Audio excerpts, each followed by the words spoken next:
Ya, pemirsa, dugaan adanya praktek kartel dan juga mafia di balik langkanya dan juga mahalnya harga daging sapi mulai terbukti.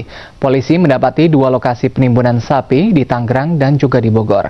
Puluhan ribu ekor sapi diduga sengaja ditimbun demi keuntungan ekonomi.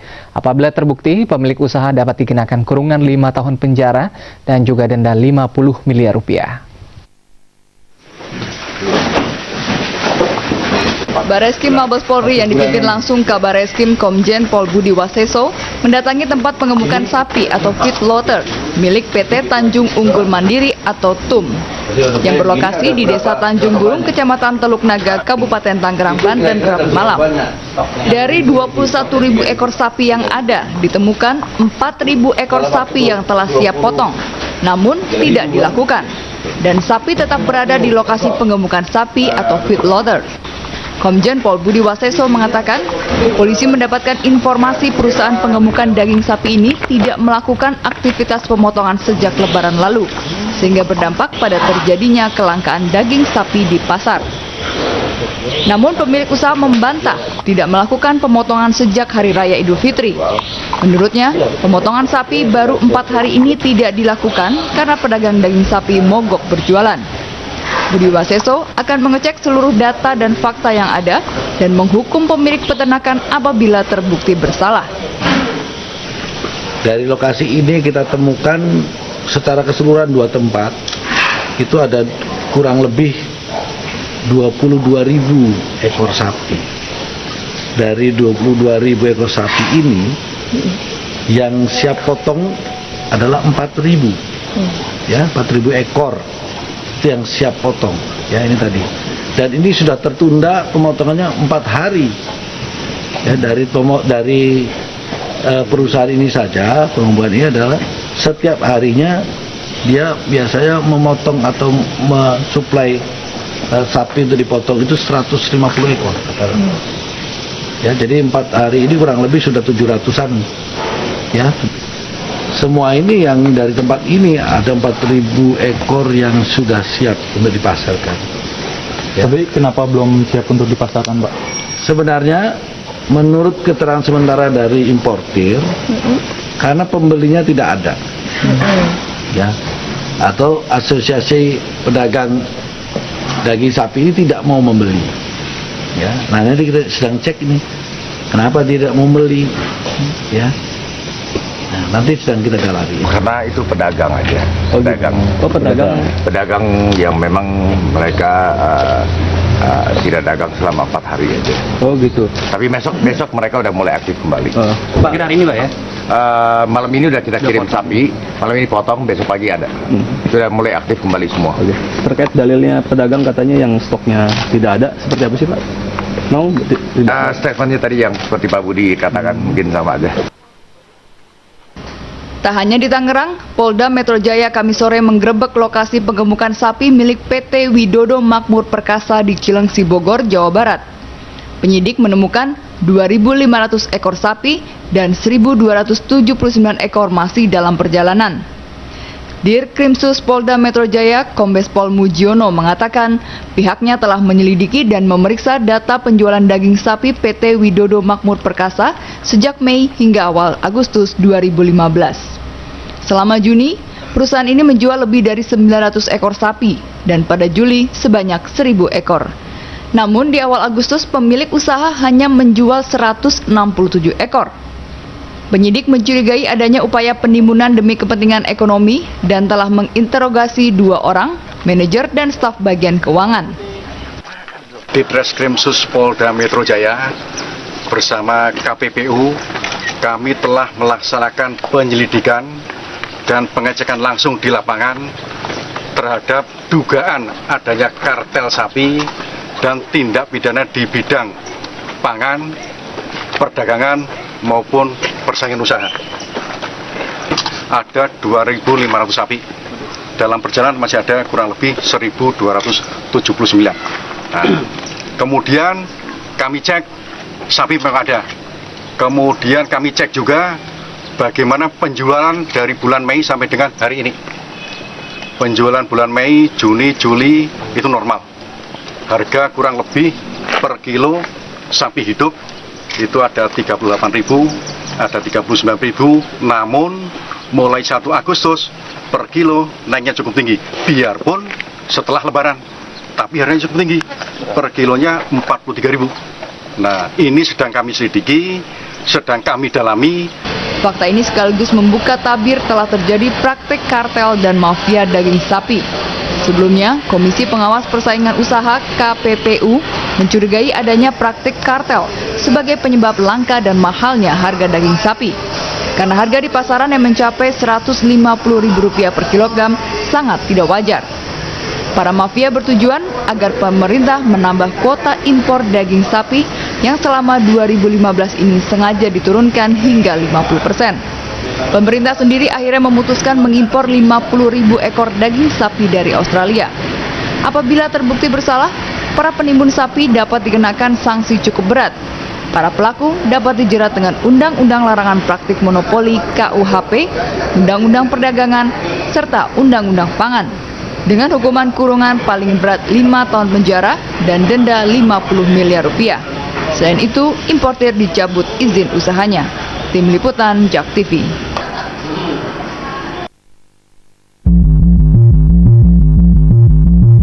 Kami telah melaksanakan penyelidikan dan pengecekan langsung di lapangan terhadap dugaan adanya kartel sapi dan tindak pidana di bidang pangan, perdagangan maupun persaingan usaha.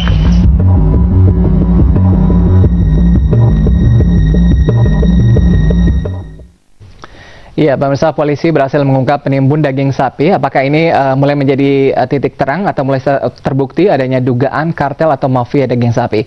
Ini kami bahas di Adwa Berita petang hari ini bersama dengan dua narasumber kami. Sudah ada sebelah kiri saya Kombes Pol Harsono, Kabak Penum Divisi Humas Polri. Selamat malam, Pak Harsono. Selamat malam, Mas. Oke. Kemudian juga Wakil Ketua Komisi 4 DPR RI, Pak Herman Khairon. Selamat malam, Herman. Selamat malam. Ya, pemirsa, Anda juga bisa bergabung bersama kami di line telepon 0215155111. Saya ke Pak Harsono. Pak Harsono, dari temuan penimbunan ini, apakah penimbun ini bagian lagi-lagi begitu kan? Ini masyarakat menuding gitu, bahkan semua presiden juga menuding adanya kartel atau mafia daging sapi. Apakah mereka bagian dari mafia daging sapi? Iya. Untuk mengatakan seseorang atau sesuatu pihak itu ada pada posisi tertentu, tentu melalui proses.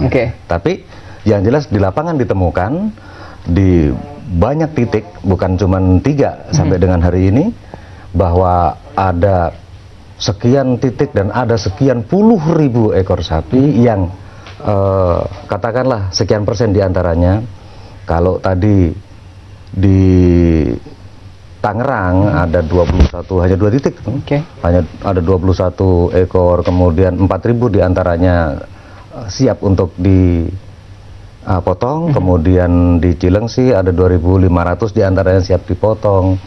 Kemudian di wilayah Jawa Barat ada hampir 50.000 yang hampir 8.000 diantaranya juga siap potong. Artinya gini, kenapa sih harus terjadi penahanan stok ini? Kan itu. Nah, inilah yang sedang dikerjakan sehingga akan muncul tadi tindak pidana seperti yang disampaikan oleh Pak. Keterangan dari mereka apa? Kenapa mereka menahan begitu? Ya, alasannya tadi kan tidak ada pembeli. Ini kan tidak mungkin. Kenapa kok pembeli ada? Ya, nah. Kemudian tempat pemotongan hewan? RPH. Kok tidak ada pesan? Ini kan tentu ada sesuatu. Inilah yang sedang kita kerjakan. Mereka ini importir atau memang pedagang sapi lokal? Ada importir, kan ini menampung dia di feedlotter, kemudian ke pemesan RPH itu. Ya, saya ke Pak Herman Khairon. Pak Herman, kalau kita sedikit flashback begitu ya, kasus Indoguna ini kan importir menyogok pejabat-pejabat begitu ya, termasuk juga ada indikasi anggota DPR lampau begitu ya, yang terlibat dalam kasus suap daging sapi impor begitu ya. Pertanyaannya begitu, masyarakat bertanya-tanya begitu terkait dengan kelangkaan, kemudian juga pedagang yang mogok sendiri. Sebenarnya apa yang dimaknai oleh anggota DPR sendiri terkait dengan langkanya dan juga hilangnya daging sapi dari masyarakat? Saya kira kejadian ini bukan yang pertama. Ini tahun 2013 pun terjadi. Ketika pemerintah menurunkan kuota impor, kemudian lebih mendorong kepada swasembada daging sapi dalam negeri. Tentu ini ada reaksi juga sama gitu. Nah, reaksi inilah yang kemudian kami baca bahwa ada beberapa aspek yang tentu pertama harus diperbaiki dulu. Pertama adalah manajemen stok, yang kedua adalah pola distribusi, dan yang ketiga adalah tata niaga. Selama 3 persoalan ini tidak dibenahi, kita akan ketergantungan terhadap impor.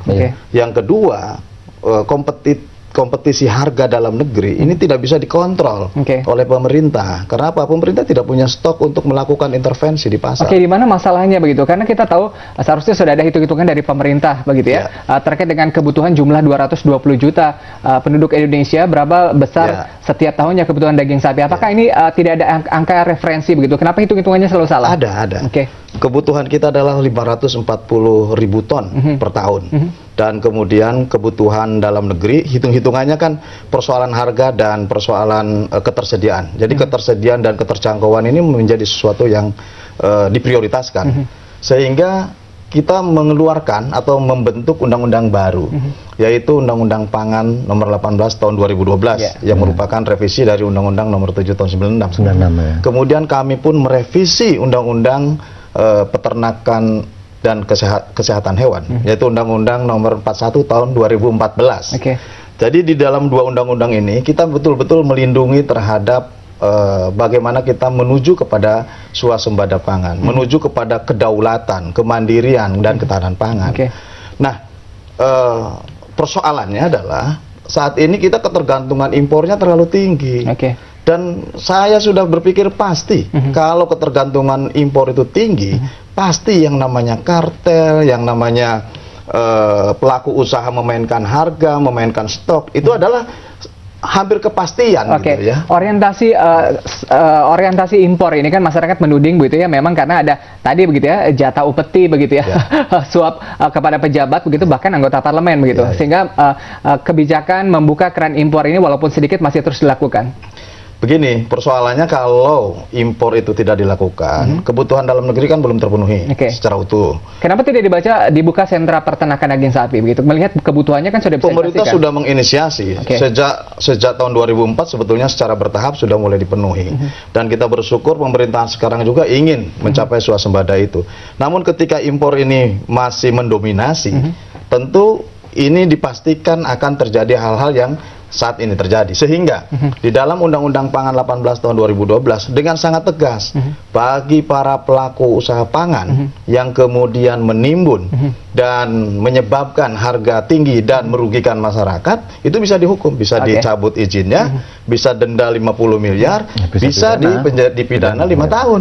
Ini adalah karya kami untuk melindungi dari persoalan-persoalan kartel, mafia, importir nakal. Pak Herman, tapi masyarakat masih membaca ini masih ada tarik ulur begitu ya, apakah tadi begitu ya, insentifnya masih cukup besar begitu pejabat-pejabat? Gini, di dalam Undang-Undang Peternakan dan Kesehatan Hewan 41 2014 disebutkan bahwa bagi importir wajib untuk membesarkan atau menggemukkan selama 3 bulan. Minimal 3 bulan di feedlotter itu.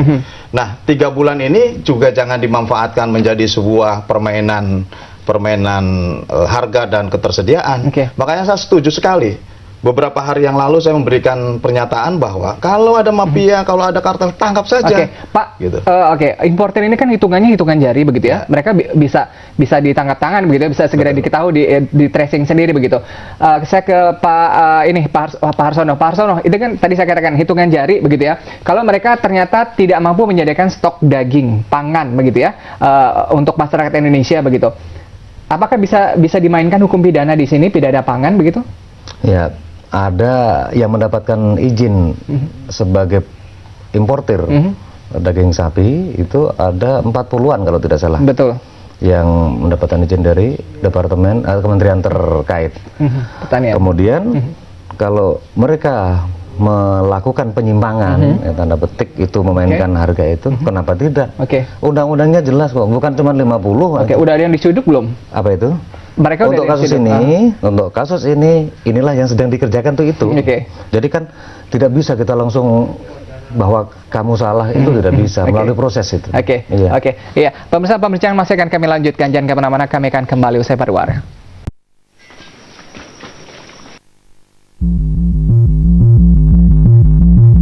Kami telah melaksanakan penyelidikan dan pengecekan langsung di lapangan terhadap dugaan adanya kartel sapi dan tindak pidana di bidang pangan, perdagangan maupun persaingan usaha.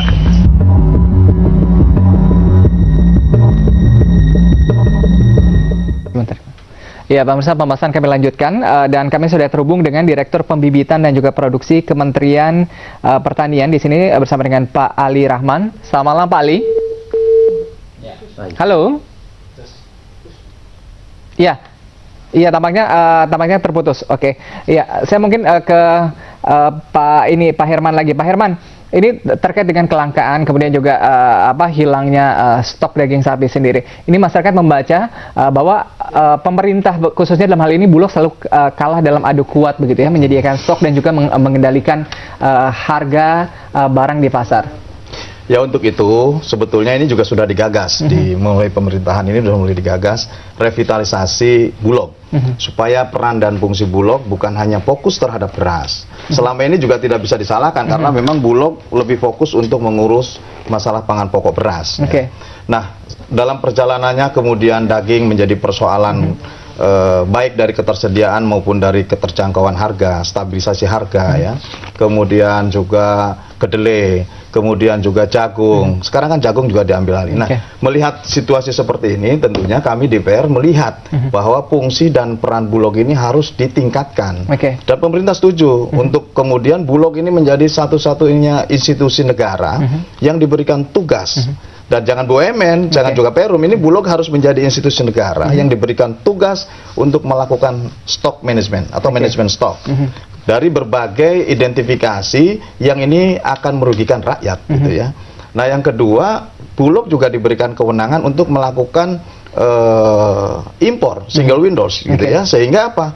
Kemampuan terhadap pengadaan baik dari dalam negeri maupun dari luar negeri ini dikuasai negara.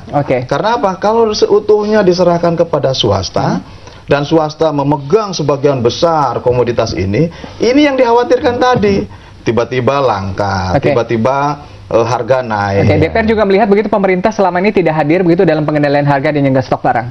Ya, saya kira ini adalah fakta begitu ya. Jadi saya tidak bisa mengatakan hadir atau tidak hadir, tapi fakta hari ini bahwa harga daging dari mulai awal Ramadan sampai ke hari ini terus naik dan bahkan hari ini mulai ada kenaikan di ayam misalkan.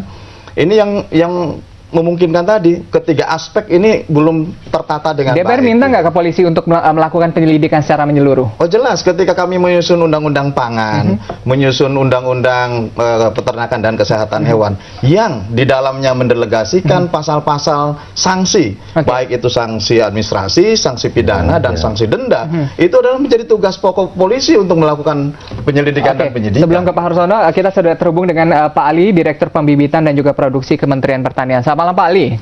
Selamat malam, Bapak-Bapak. Iya, Pak Ali, ini terkait dengan langkanya daging, kemudian juga pedagang daging sapi yang melakukan aksi monggok begitu. Kemudian apakah sudah ada kepastian terkait dengan ketersediaan dan juga keterjangkauan harga dalam waktu dekat ini dari Pembibitan dan juga Produksi Kementerian Pertanian? Terima kasih. Selamat malam dan mohon maaf. Sebenarnya saya ingin sekali merapat ke TV tapi ini terjebak macet di jalan.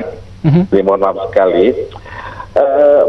Alhamdulillah di hari ini tadi Bapak Menteri Pertanian sudah mendapat komitmen dari para feed slaughter bahwa harga sapi ini sudah turun menjadi 38.000 per kilogram berat hidup per hari ini. Nah, harapannya besok akan terjadi harga daging yang turun itu. Stoknya berapa banyak sih, Pak? Ini kan sudah mendekati Hari Raya Idul Adha juga begitu ya. Ini permintaannya juga cukup tinggi begitu. Masyarakat masih mengkhawatirkan hilangnya stok begitu dan juga naiknya harga kembali. Kalau berdasarkan data yang ada di kami bahwa di awal tahun 2015 kita itu punya stok sebanyak 261.100 ekor, di mana terjadi pemasukan pada Januari sampai dengan akhir Juni itu ada pemasukan sebanyak 298.861 298.861 ekor yang merupakan impor dari triwulan 1 dan triwulan 2. Dan rencananya untuk triwulan 3 ini ada 50.000 ekor lagi. Sehingga secara umum apabila kita jumlahkan ini dengan kebutuhan rata-rata per bulan adalah 40.000 ekor, maka insya Allah stok yang ada mampu untuk kebutuhan 5 bulan ke depan. Pak Ali, ini hilangnya stok daging sapi sendiri, kemudian juga ini polisi berhasil mengungkap penimbun daging sapi. Apakah ini sudah mulai terbukti begitu bahwa memang ada hukum kartel atau mafia daging sapi begitu? Saya kira itu silakan aja merupakan wewenang dari pihak yang berwenang untuk hal itu. Saya kira itu bukan domain kami untuk mengomentari hal yang demikian, Bapak. Kami hanya berdasarkan data dari yang kami ada di kami, data ternak dan ketersediaan yang ada di para distributor itu aja. Ya ini masalah langka dan juga mahalnya daging sapi ini setiap kerap terjadi begitu. Ini masyarakat meminta agar dibuat semacam sentra peternakan sapi begitu. Kebutuhan daging sapi sendiri ini sangat meningkat begitu. Melihat bahwa penduduk kita 220 juta begitu. Apakah sudah dibaca akan dibentuk sentra peternakan daging sapi dalam waktu dekat? Alhamdulillah program dari Pak Dirjen Peternakan dan Kesehatan Hewan tahun 2015 ini itu nanti akan membangun SPR Pak, sentra peternakan rakyat, di mana mengakumulasikan para peternak dengan ternaknya, kemudian kita bina untuk menjadi peternakan yang lebih baik. Kemudian kita fasilitasi, kemudian berdasarkan juga kemampuan SPR itu sendirilah, maka peternakan akan mampu untuk paling nggak memenuhi kebutuhan di Indonesia. Artinya pemerintah sudah tidak bisa dikatakan over confidence lagi untuk menyetop keran impor daging sapi. Ya, saya kira kami tidak berpikir ke sana, Bapak, bahwa kami ada program dari Pak Dirjen bahwa mulai tahun ini kita mengembangkan sentra peternakan rakyat gitu. Ya baik Pak Ali, terima kasih bergabung bersama kami. Ini jaminan dari Kementerian Pertanian ini dibutuhkan begitu ya, mengingat bahwa kebutuhan daging sapi mendekati Hari Raya Idul Adha ini juga cukup tinggi. Saya ke Pak Harsono. Pak Harsono, ini lagi-lagi saya katakan begitu, ini mulai dari pejabat kemudian juga masyarakat menuding bahkan ada istilah mafia atau kartel daging sapi begitu, tapi sampai sejauh ini belum bisa diungkap secara transparan begitu oleh pihak kepolisian. Memang polisi dalam hal ini dihilir begitu ya, tapi masyarakat menunggu-nunggu sebenarnya siapa sih di balik mafia atau kartel daging sapi ini? Ya, kalau 1-2 hari ini kita sudah bisa mengatakan importir A, importir B atau perusahaan A, perusahaan B masuk kategori melanggar Undang-Undang Nomor 7 2014 ataupun Undang-Undang Nomor Undang-Undang Pangan 18 2012, maka ya sudah itulah. Nah ini kan kita mencari kenapa kok terjadi tiba-tiba langka. Tentu kepolisian melakukan tindakan ke lapangan, melakukan pengecekan terhadap yang sudah terdaftar menjadi anggota asosiasi Apindo. Berapa nama importer yang sudah di tangan kepolisian? Iya, dari ada 2 perusahaan di Tangerang, 2 perusahaan di Cilengsi tadi. Kemudian banyak tempat yang sudah didatangi dari Sumatera Utara, Sumatera Selatan, Lampung, Jawa Barat, Jawa Timur, Banten sendiri itu sudah dilakukan pengecekan. Jadi kesimpulannya ini barang ada. Kalau kita hitung rata-rata seperti yang disampaikan oleh Pak Ali tadi, itu bisa sampai bulan Januari. Safe kita. Nah, menuju ke seseorang dinyatakan menjadi tersangka atau patut diduga dia melakukan tindakan ini, entah sebagai perusahaan artinya individu, entah sebagai asosiasi, atau kelompok-kelompok yang bermain, maksud saya. Maaf, bukan asosiasi, tapi kelompok yang bermain negatif. Nah, dia inilah nanti yang akan masuk ke situ. Mungkin terakhir ke Pak Herman. Pak Herman, efek jera begitu ya, ini karena menyangkut hajat hidup orang banyak begitu ya. Bahkan pedagang daging sapi sempat melakukan aksi mogok yang luar biasa sendiri begitu. Apa yang akan dilakukan oleh DPR khususnya Komisi 4? Ya, saya kira kalau melihat situasi yang saat ini berlaku, bahwa komunitas-komunitas strategis dari pangan kita itu kan dikuasai oleh swasta. Nah, kita akan memulai bahwa bagaimana alokasi anggaran ini adalah mendorong terhadap institusi negara untuk bisa menguasai hajat hidup rakyat ini. Supaya apa? Supaya kita bisa melakukan intervensi pasar. Anggarannya juga terbatas, masyarakat melihat tidak serius. Saya kira bukan persoalan terbatas ya. Ini kan persoalan ketersediaan anggaran ini kan bisa kita geser gitu ya. Dan saya kira anggaran pertanian juga sekarang cukup besar. Nah, sehingga saya ingin memperbandingkan dulu harga ya. Pada waktu menjelang Idul Fitri, itu kan harga daging di kisaran 120.000 per kilogram. Tetapi pada saat yang sama, Bulog juga sama mempergunakan sapi impor melalui kerjasama dengan Berdikari, melakukan operasi pasar harganya hanya dengan 88.000 per kilo. Dan saya tanya, dengan 88 itu untung nggak? Untung.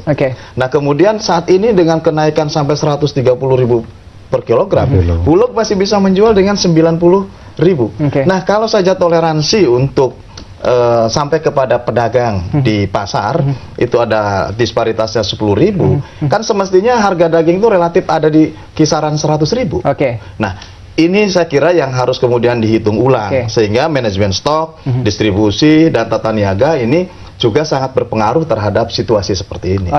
Iya, mungkin tadi begitu ya, referensi atau salah baca kebutuhan ini kenapa ya? Karena tadi begitu ya bahwa hitung-hitungan. Karena 2011 kan dilakukan sensus sapi dan kerbau tahun 2011 ada sekitar 15,5 juta ekor. Nah, kalau 15,5 juta kemudian berlangsung setiap tahun kebutuhan itu kurang lebih 500.000, bagaimana sustainability? Nah, kalau sustainability-nya bisa terjamin, tentu mobilisasi terhadap komunitas dalam negeri wajib kita lakukan. Tetapi kalau misalkan sustainability-nya terganggu, impor mungkin dilakukan. Nah, situasi ini yang saya kira harus dihitung ulang. Kemudian berapa pemerintah bisa menguasai, batasan harga juga harga referensinya di tingkat berapa, ini diumumkan saja kepada publik. Pak Harsono, polisi berani membuka nggak kalau waktu zaman Patgulebet daging sapi, suap daging sapi impor ini kan ada pejabat dan juga DPR yang terseret begitu ya untuk kasus yang cukup menjadi gejolak ini begitu. Apakah sudah ada nama juga begitu suap atau upeti begitu yang dialirkan begitu ke pejabat? Kalau soal berani dan tidak berani, kami tidak berbicara itu siapapun yang ada di dalamnya, itu sudah menjadi tekad kami, sikat. Artinya dalam proses hukum ya, karena ancaman hukuman ya nggak main-main. Ada 7 tahun dan atau 100 miliar, kemudian 5 tahun dan 50 miliar. Masyarakat menunggu itu. Pak Harsono terima kasih, Pak Herman juga terima kasih bergabung bersama kami.